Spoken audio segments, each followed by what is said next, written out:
দেখো হট করে একসাথে আস্তে আস্তে দেখলাম কাকু উধাও, কাকুকে আর দেখতে পাচ্ছি না। তারপরে সূর্য বলছে যে দিদি আরে এসেছে, সেই জন্য কাকু মনে হয় তাদেরকে আনতে গেছে।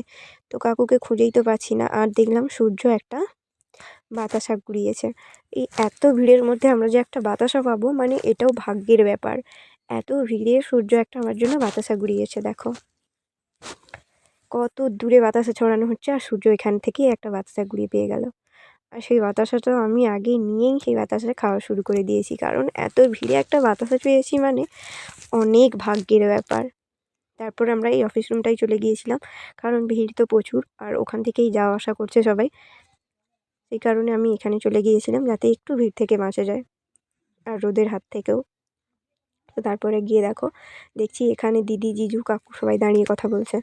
এত করে ডাকছি মানে কেউ দেখছেও না ঘুরে পর্যন্ত। দেখো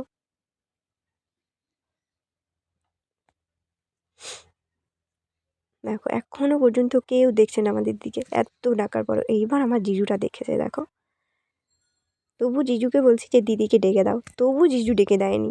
ওই দেখো হাসছে আর কিন্তু তাদের সাথে কথা বলেই যাচ্ছে, একবারও ডেকে দেয়নি। আর আমার কাকু দেখাচ্ছে কোথায় থেকে যেতে হবে মন্দিরে। দেখো হঠাৎ করেই সামনে। এবার দেখো আমার দিদি, ও দেখছে কিভাবে একটা বাতাসা ঘুরানো যায়, ব্যাস ও একটা বাতাসা ঘুরিয়ে নিয়েছে।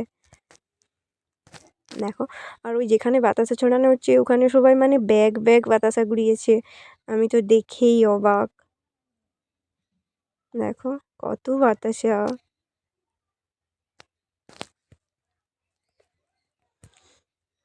জিজু তো আর এদিকে দাঁড়ায়নি, জিজু তার সাথে চলে যাচ্ছে। আর এই দেখো এই ডন্ডি কাটার একটা ভিডিও তোমাদেরকে সাথে শেয়ার করব, সেই ভিডিওটা একবার শুধু দেখো।